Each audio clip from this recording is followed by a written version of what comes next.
Oh, qu'est-ce qu'il fabrique? Dis donc, Fred, t'en es où?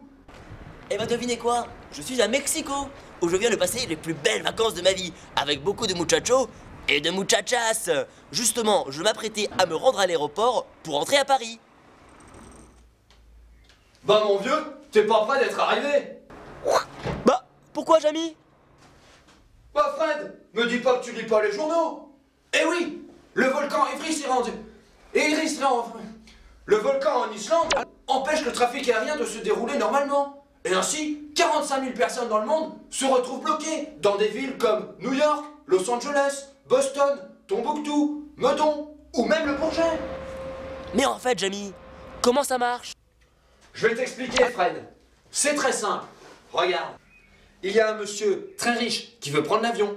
Le monsieur très pauvre, au chômage, ne se pose pas la question. Il reste chez lui pour regarder la télé, quand il en a une. Seulement voilà, le volcan entre en éruption, plein de fumée se propage dans l'air et les particules obstruent les réacteurs des avions. L'avion tombe alors, perd de l'altitude, jusqu'à s'écraser en miettes sur le sol. Les passagers sont alors réduits en bouillie.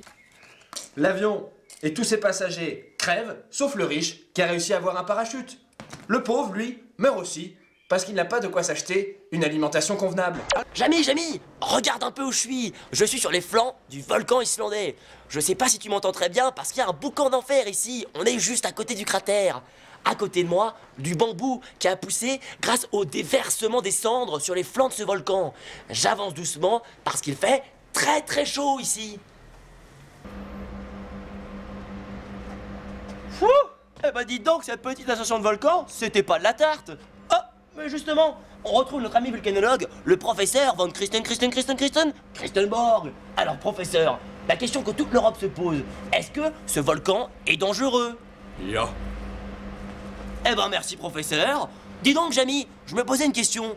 Le magma, il vient d'où? Le volcan existé en Islande est un volcan explosif, Fred. Cela veut dire qu'il n'est pas effusif. Et oui, le magma stocké dans la chambre veut remonter le long des parois du volcan et il suit le schéma suivant. Il part d'abord vers la droite, vers la gauche pour vous qui me regardez, puis il va en haut et enfin en diagonale. Il arrive alors à l'extérieur, les particules se mélangent et forment ce qu'on appelle le polycentride. Cela veut dire que les enzymes qui se rencontrent veulent s'éloigner des corps étrangers, c'est ce qu'on appelle la photosynthèse.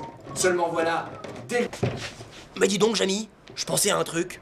Les volcans d'Auvergne, ils crachent du magma? Pas du tout! En Auvergne, les volcans sont éteints depuis des milliers d'années. C'est pour ça qu'on dit toujours, en France, les volcans, c'est pisse and lave. Dis donc Marcel, je viens de faire une blague pas mal là, pisse and lave.